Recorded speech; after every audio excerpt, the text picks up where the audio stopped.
नमस्कार दोस्तों, ocean network में आपका स्वागत। क्या भारत के खिलाफ एक बड़ी साजिश रची जा रही है? क्या हमारे विधायी कार्यों को बाधित करने की अंतर्राष्ट्रीय साजिशें शुरू हो चुकी हैं? क्या वक्फ संशोधन बिल के बहाने देशी विदेशी ताकतें नेक्सस कर गई हैं, आपस में मिल गई हैं और वो एक ऐसा वातावरण बना देना चाहती हैं कि धार्मिक आधार पर टकराव हो, वैमनस्य हो और अल्टीमेटली दंगों की नौबत पैदा कर दी जाए? ये सवाल इसलिए खड़े हो रहे हैं, आप जानते हैं कि वक्फ संशोधन बिल जो लाया गया था मोदी सरकार के द्वारा, उसमें सभी पक्षों के फीडबैक लेने के लिए, उनकी सुनने के लिए जेपीसी का गठन किया गया था और सरकार की ही पहल पर किया गया था। इसके अध्यक्ष जगदम्बिका पाल बनाए गए थे और जितनी तेज गति से ये जेपीसी काम कर रही है वो अभूतपूर्व है अपने आप में। ये उम्मीद की जा रही है कि नवंबर-दिसंबर में जब शीतकालीन सत्र होगा तो उसमें ये बिल पेश भी किया जाएगा और पारित भी किया जाएगा। लेकिन जो कुछ इन दिनों घटा है, उससे तमाम तरह की आशंकाएं बलवती हो गई हैं। इसी जेपीसी के एक सदस्य, भारतीय जनता पार्टी के एक मुखर फेस निशिकांत दुबे की जो चिट्ठी है जो जगदम्बिका पाल को लिखी गई है, उसमें जांच की मांग की गई है कि जो फीडबैक आए हैं और जितनी बड़ी संख्या में आए हैं, इनकी जांच की जानी चाहिए। 1,25,00,000 के आसपास फीडबैक आए हैं, जबकि किरण रिजिजू जो इस मंत्रालय के मंत्री हैं, उनका कहना ये था कि हम तो ये सोच रहे थे कि 1,000 फीडबैक भी आ जाएंगे तो ये एक बड़ा आंकड़ा होगा, लेकिन 1,000 नहीं साहब, 1,25,00,000 फीडबैक आए हैं। और निशिकांत दुबे ने जो आशंकाएं व्यक्त की हैं, आज हम उन पर चर्चा करेंगे। इसके अलावा मेवात नूह के जो कांग्रेस के प्रत्याशी हैं मामन खान, उन्होंने जिस तरीके के भाषण दिए हैं और जिस तरह हिंदुओं को धमकाया है और ये कहा है कि हमारी सरकार बनने के बाद उनको ये इलाका छोड़ करके भागना पड़ेगा, नहीं तो फिर हम देखेंगे। इस पर चुनाव आयोग चुप्पी क्यों साधे बैठा है, या भारतीय जनता पार्टी ने अभी तक उनकी शिकायत क्यों नहीं की है? ये अपने आप में एक बड़ा सवाल है और इस तरह के बयान क्यों दिए जा रहे हैं, इस पर भी चर्चा करेंगे। इसके अलावा दो और विषय हैं साहब, और वो भी हमें ये इंगित करते हैं कि कांग्रेस के भीतर सब कुछ ठीक-ठाक नहीं चल रहा है।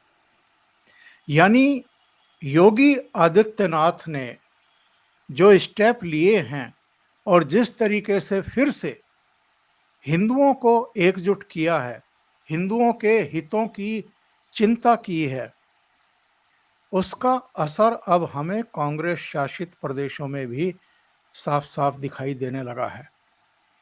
हिमाचल प्रदेश में जो 6 विधायकों ने बगावत की थी, उनमें से एक चेहरा वीरभद्र सिंह के बेटे विक्रमादित्य सिंह का भी था और उनकी एक फेसबुक पोस्ट ने, ऐसा लगता है कि कांग्रेस की जो अंदरूनी कलह है, जो कमजोरी है, उसको फिर सड़क पर ला दिया है। इस पर भी चर्चा करेंगे और समय रहा तो फिर अरविंद केजरीवाल बार-बार मोहन भागवत की शरण में क्यों जा रहे हैं, उस पर भी टिप्पणी लेंगे। सीधे जुड़ लेते हैं प्रयागराज से वरिष्ठ पत्रकार अनुपम मिश्रा मेरे साथ जुड़ रहे हैं। उनके साथ जुड़ करके चर्चा को आगे बढ़ाते हैं। अनुपम जी, बहुत स्वागत है आपका। नमस्कार। नमस्कार। अनुपम जी, निशिकांत दुबे ने जो जगदम्बिका पाल को चिट्ठी लिखी है, उसमें ये कहा गया है कि साहब 1,25,00,000 फीडबैक आना, ये आश्चर्यजनक भी है और अभूतपूर्व भी है। पूरी दुनिया में संसदीय प्रणाली में किसी विधेयक पर इतने फीडबैक शायद ही आए हों। उनका कहना ये है कि ये सीधे-सीधे विदेशी हस्तक्षेप का मामला बन रहा है और जो भारत की राष्ट्रीय संप्रभुता है, उसके लिए भी ये एक खतरा पैदा होता हुआ दिखाई दे रहा है। उनका तो यहाँ तक कहना है कि जो कट्टरपंथी संगठन है, जाकिर नाइक है, आईएसआई है, चीन जैसी विदेशी ताकतें हैं, ऐसा लगता है कि ये फीडबैक उनकी शह पर हुए हैं, उनके वित्त पोषण के आधार पर हुए हैं। और अगर ये ऐसा है और अगर ये संगठित अभियान है, तो फीडबैक की एक हिस्से की जो बड़ी सामग्री है, उसकी भाषा शैली एक जैसी है, ये बेहद गंभीर मामला हो जाता है। उन्होंने फीडबैक के ओरिजिन की जांच की भी मांग की है। ये मामला बहुत गंभीर और संगीन होता हुआ दिखाई दे रहा है, अनुपम जी। देखिए, ये इंटरनेट के इस दौर में लगातार हम देख रहे हैं कि अलग अलग देश दूसरे देशों पर आरोप लगा रहे हैं कि उनके देशों में चुनाव को लेकर और तमाम मुद्दों पे दखलंदाजी की जा रही है। आप ये देखें, अमेरिका रूस पे आरोप लगाता है, चाइना पे आरोप लगाता है, रूस अमेरिका पे आरोप लगाता है, तमाम देश लगाते हैं। हमारे यहाँ तो राहुल गांधी जाके बाकायदा विदेशी मुल्कों से अपील ही कराते हैं कि आप हमारे यहाँ दखलंदाजी कीजिए। बांग्लादेश में जो हुआ आपने देखा ही देखा। ऐसे में अच्छा, उसके बाद आप सोशल मीडिया पर जाएं तो पता भी चलता है बहुत ढेर सारे बेकार हैंडल्स हैं, एकदम फर्जी हैंडल्स हैं, जो कि सिर्फ सोशल मीडिया पे आग भड़काने का काम करते रहते हैं और खास तौर से हिंदू समाज के अंदर विभिन्न जातियों को लड़ाने का काम करते रहते हैं। जब इनको ट्रैक किया जाता, कभी एफआईआर हो जाती, पता चलता साहब ये हैंडल यहाँ से काम ही नहीं कर रहा था, फला हैंडल कनाडा से काम कर रहा था, फला हैंडल लाहौर से काम कर रहा था, फला हैंडल कोरिया से काम कर रहा था, वियतनाम से काम कर रहा था, अमेरिका से काम कर रहा था। तो ये कोई नई बात नहीं है, ये हमेशा लगातार हो रहा है और बड़ी मात्रा में हो रहा है। इसलिए मैंने हमेशा कहा जाए सोशल मीडिया पे साहब कम से कम भारत के अंदर अकाउंट बनाने के लिए भारत सरकार को आधार की अनिवार्यता कर देनी चाहिए कि सोशल भारत में वही अकाउंट नजर आएंगे जिनमें आधार कार्ड लगा होगा, जो कि ऑथोराइज्ड होंगे, जो कि वेरीफाइड होंगे। तो कम से कम ये फर्जी जो चल रहा है मामला खत्म हो। अब रही बात वक्फ बोर्ड के ये जो फीडबैक मांग रहे थे, किरण रिजिजू जो हमारे कानून मंत्री, उन्होंने एक बड़ी दिलचस्प बात कही थी। उनका 1000 फीडबैक भी आ जाते हैं तो लगता है बहुत आ गया। फीडबैक अभी जब शिक्षा शिक्षा नीति बनाई थी प्रधानमंत्री मोदी ने, तो उसमें भी फीडबैक मांगे। तो कोई भी जब नई नीति आती है तो सरकार फीडबैक बाकायदा विज्ञापन देख के फीडबैक मांगती है। और ये एक बड़ा दुर्भाग्य की बात है कि साहब जब जनता को सचमुच कानून बनाने में और सरकार चलाने में एक प्रतिनिधित्व का मौका मिलता है तो सामान्य तौर पे लोग आगे नहीं आते हैं। कम से कम शिक्षाविदों से और टीचरों से तो अपेक्षा की जाती है, सामाजिक कार्यकर्ताओं से अपेक्षा की जाती है, पत्रकारों से अपेक्षा की जाती है, प्रबुद्ध वर्ग से अपेक्षा की जाती है कि लिखें और अपने अपने फीडबैक दें। तो साहब 1000 फीडबैक भी आ जाते हैं तो बहुत बड़ी बात कहलाती है। तो साहब 1000 क्या, लाख क्या, 10 लाख क्या, 1.25 करोड़ फीडबैक आ गया, तो ये बहुत बड़ी बात हो गई। और उसमें से जो मेजॉरिटी फीडबैक है उसकी एक ही लाइन है, एक ही वर्डिंग है। अच्छा, इसका एक कारण और भी है साहब। वो मैंने अपना जो चैनल चलाता हूँ घूमता है ना, उसमें मैंने इसे पूरा शो किया था, दिखाया था कि किस तरह मुसलमानों के घर घर में मैसेज जा रहे हैं। पूरा मैसेज तैयार है, आपको सिर्फ क्लिक करके फीडबैक दे देना है। तो एक एक घर से 10-10, 12-12 मैसेज जा रहे हैं। तो मैसेज तो भाई जो मैसेज का प्रारूप है, जो उसका मजमून है, जो उसका नमूना है, तो वो तो वही है साहब। तो एक तो ये भी कारण हो सकता है। रही बात चीन की दखलंदाजी की या अमेरिका की दखलंदाजी की, तो इससे कौन इनकार कर सकता है भाई। हमारे यहाँ चुनाव होता है और अमरीकी राजदूत और अमरीकी दूतावास के अधिकारी और अमेरिका के डिप्टी मिनिस्टर डोनाल्ड लू घूम घूम के सारे विपक्ष के नेताओं से मिलने लगते हैं। आपसे क्या लेना देना भाई, मतलब ये कौन सी बात हुई। आप खड़े होकर एंटी बीजेपी मोर्चा बनाने लगते हैं, जैसे बांग्लादेश में जाके खालदा जिया के लोगों से मिले थे डोनाल्ड लू, जैसे वहां जाके जमाते इस्लामी जो कि बैंड पार्टी थी उससे मिले थे। तो ये भी कश्मीर भी चले जाते हैं, ओवैसी के पास भी चले जाते हैं, हर सब जगह घूम घूम के ही अपना मोर्चा बनाने लगते हैं।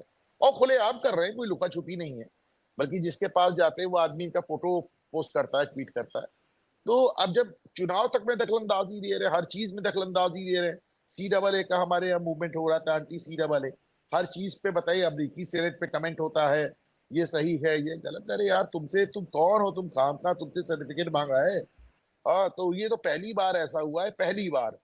मतलब आप समझिए 77 साल में, 78 साल में पहली बार ऐसा हुआ है कि भारतीय जो विदेश मंत्रालय है वो भी इस तरह के बयान जारी करने लगा है कि अमेरिका में हो रहे गंभीर हालात पे हमारी नजर है।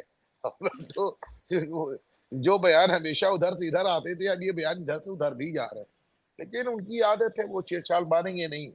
और उनको आदत, मतलब उनके लिए बड़ी मुश्किल का सबब है कि साहब कल का एक थर्ड वर्ल्ड कंट्री उनकी आंखों में आग डाल के बात कर रहा है, दिक्कत पैदा कर रहा है, प्रॉब्लम्स इश्यूज आ रहे हैं वहां पे। अमेरिका के ठेके लेके फ्रांस को दे दे रहा है। हाँ, आपने अभी देखा कि जो जिन ठेकों पे अमेरिका अमेरिका देखिए, अब अभी ऑस्ट्रेलिया को सबमरीन चाहिए थी, उन्होंने फ्रांस से फ्रांस को ठेका दिया। अमेरिका ने वो ठेका तोड़वा के उसकी 4 गुनी कीमत पे अपनी सबमरीन बेच दी। फ्रांस पछताता रह गया। हाँ, लेकिन यहाँ पे हम क्या कर रहे हैं, हम अमेरिका से ठेका लेके फ्रांस को दे दे। अमेरिका वाले अपना हवाई जहाज बेचते चले गए, हमने वहां से सबमरीन्स भी ले ली, हमने राफेल भी ले लिया। हम और अभी भी जब प्रधानमंत्री नरेंद्र मोदी अमेरिका में है, तो अजीत डोभाल फ्रांस गए। तो अमेरिका की कैसे बर्दाश्त होगा भाई, कैसे बर्दाश्त होगा? किसी की इंडिपेंडेंस तुमको कहाँ कहाँ बर्दाश्त है पश्चिमी और ताकतों को? अजीत डोभाल जो हैं, चूंकि 1-to-1 मुलाकात करके आए थे राष्ट्रपति पुतिन से, मोदी का संदेश देने देने गए थे, इसलिए उन पर एक अदालत से समन जारी करवा दिया, और वो भी पन्नू की याचिका पर। वो भी आप जान ले, उस सम्मान का कोई मतलब नहीं है। अजीत डोभाल अगर अमेरिका भी जाते हैं तो उनको डिप्लोमेटिक इम्यूनिटी हासिल होगी। अभी आने वाले कुछ दिनों में 2 कार्यक्रम ऐसे हैं जिसमें अजीत डोभाल का अमेरिका जाना तय है। तो वो वहां जाने से कोई गिरफ्तार नहीं हो जाएंगे। हाँ, वैसे भी वो सिविल सूट है। और दूसरी बात ये कि साहब, ये सब लोग डिप्लोमेटिक इम्यूनिटी लेके जाते हैं। मुकदमे तो वहां नरेंद्र मोदी पे भी कर रखे हैं प्रधानमंत्री को उन लोगों ने। कहे थोड़ी मोदी को आप गिरफ्तार कर लेंगे। वो पुतिन साहब के खिलाफ तो इंटरनेशनल कोर्ट ऑफ जस्टिस से वारंट निकला हुआ है।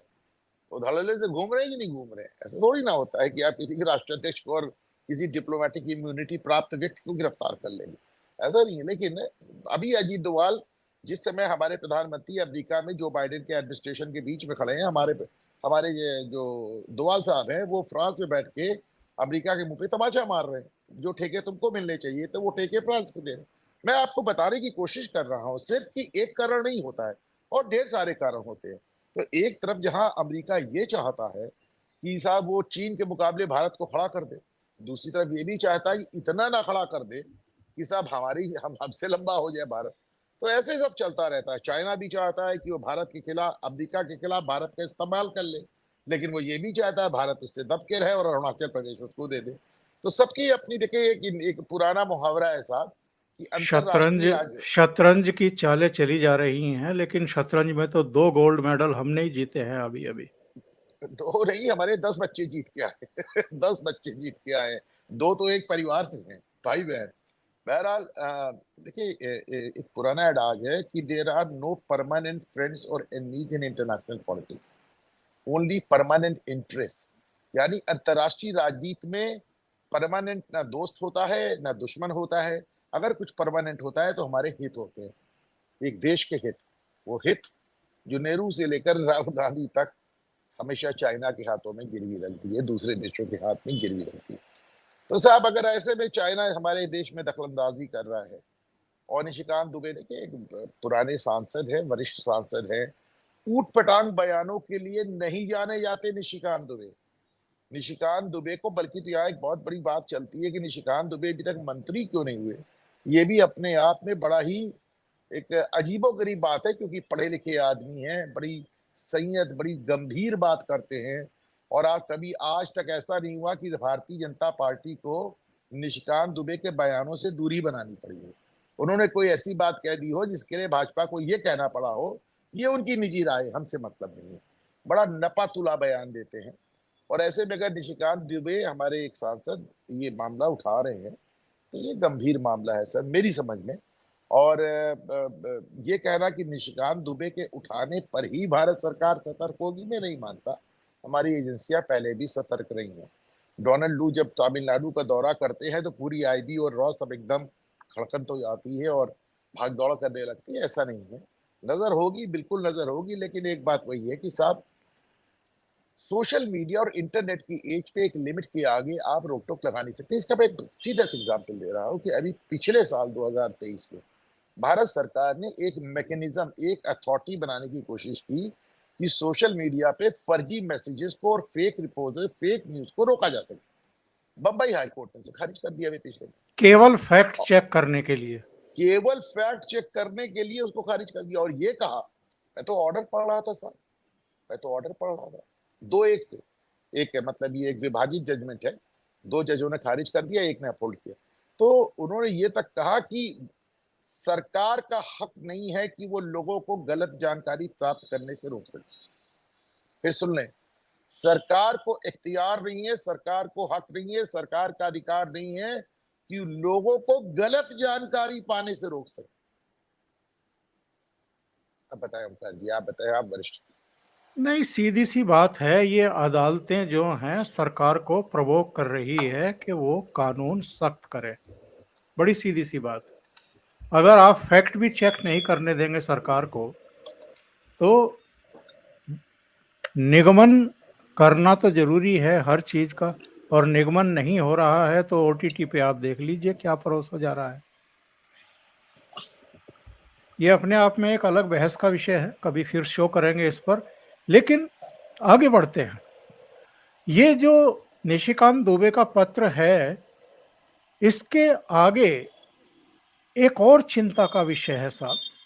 इस पत्र की तो जांच पड़ताल होगी, जो फेक फीडबैक आए होंगे, संगठित अभियान के तहत आए होंगे, हो सकता है कि जेपीसी उनको एक तरफ दाई दिशा में बढ़ा करके आगे बढ़ने की कोशिश करे। ये कितना वैधानिक होगा नहीं होगा, ये भी अपने आप में बहस का विषय है।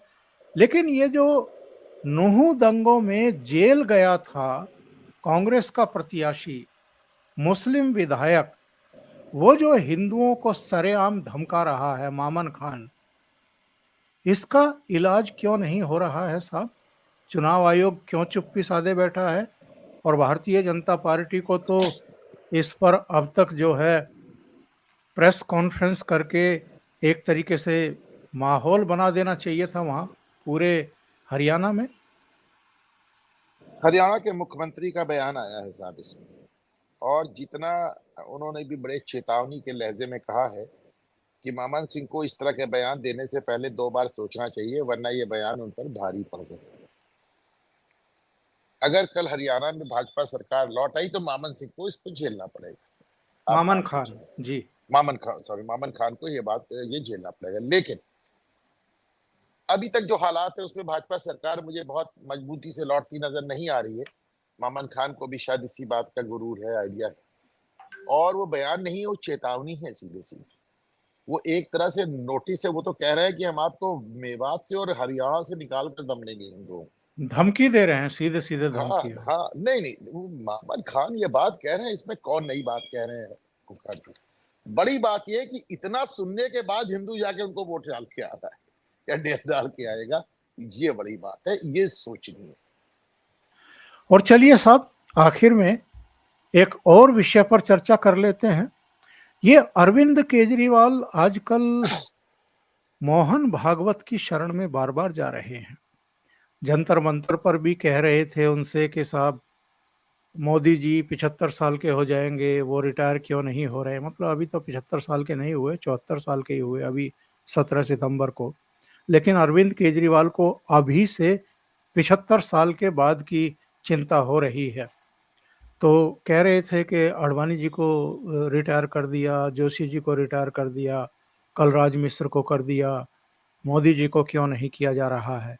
मतलब ये 74 में ही मुक्ति पा लेना चाहते हैं मोदी जी से। तो एक तो मोदी जी से इतनी परेशानी क्यों है इनको। दूसरी बात ये है कि इन्होंने जो आज मोहन भागवत से कहा है, उसमें कहा है कि साहब बेईमानी से सत्ता हासिल करना, क्या आरएसएस ने बीजेपी से ऐसी कल्पना की थी। और चिट्ठी लिख करके कई सवाल उन्होंने पूछे हैं। वो सवाल जो हैं, मैं अगर पढ़ने बैठूंगा तो इस कार्यक्रम के 10 मिनट और चले जाएंगे, पर मोटे तौर पर मैं स्क्रीन शेयर कर देता हूं। ये वो इनके सवाल हैं।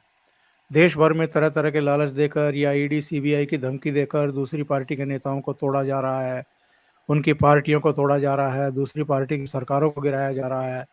क्या इस तरह की चुनी हुई सरकारें गिराना देश और लोकतंत्र के लिए सही है? फिर दूसरे में लिख रहे हैं, देश के कुछ नेताओं को खुद प्रधानमंत्री और गृह मंत्री ने सार्वजनिक मंच से भ्रष्टाचारी कहा। उनके कुछ दिन बाद ही उन्हें भारतीय जनता पार्टी में शामिल करा लिया। फिर तीसरा पॉइंट है कि भाजपा वो पार्टी है जो आरएसएस की कोख से पैदा हुई। ये आरएसएस की जिम्मेदारी है कि यदि भाजपा पथ भ्रमित हो रही है तो उसे सही रास्ते पर लाएं। ये सब क्या है साहब? इतना रुदन, इतना क्यों रो रहे हैं अरविंद केजरीवाल? देखिए, पहली बात तो ये देखें कि बड़ी मजेदार बात ये है कि आरएसएस से ये कहना कि भाजपा को संभालो, अगर भाजपा का मैं प्रवक्ता होता तो मैं जॉर्ज सोरोस से कहता अरविंद केजरीवाल को संभालो।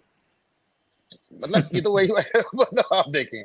दूसरी बात, यार तुम भाजपा को क्यों ठीक करने को लगे हो? तुम्हारा काम भाजपा को ठीक करना है। अरे अपनी पार्टी ठीक करो, अपने आप को ठीक करो, नंबर 2। नंबर 3, तुम कह रहे हो भाजपा ने जिसको भ्रष्ट कहा उसका साथ ले लिया। अरे यार, कह कौन रहा है? कह कौन रहा है?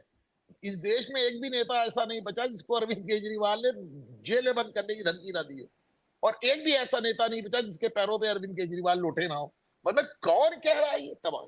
और फाइनली एक बात कह दूं कि अगर जंतर मंतर पे वो आज आरएसएस और मोहन भागवत से अपील कर रहे हैं, तो मैं लोगों को याद दिला दूं, कम लोगों को ज्ञात हो शायद, कि रामलीला मैदान में अन्ना हजारे को इन्होंने अपना गुरु और नेता आरएसएस के ही कहने पर बनाया था। आरएसएस के ही कहने पर बनाया था। शुरू और में माना, तो भारत माता का चित्र लगाया गया था पीछे की तरफ। और भारत माता की का चित्र और भारत माता की जय। और ये किससे छुपा है कि अरविंद केजरीवाल को आगे लाने में आरएसएस का बहुत बड़ा रोल था, कांग्रेस गवर्नमेंट को कमजोर करने के लिए। इसीलिए मैं कहता हूं कि भारतीय राजनीति की कहानी भस्मासुरों की कहानी है। आरएसएस भारतीय राजनीति की कहानी भस्मासुरों की कहानी है। ये भस्मासुर आरएसएस ने पैदा किया है। तो भस्मासुर अब संकट में है तो शिव जी के पास नहीं जाएगा तो कहां जाएगा? ओंकार जी। बहुत बहुत धन्यवाद अनुपम जी, जुड़ने के लिए, ओशियन नेटवर्क के लिए इतना समय निकालने के लिए, और कई नमस्कार मुद्दों सर। पर बहुत बेहतरीन राय रखने के लिए। Thank you so much.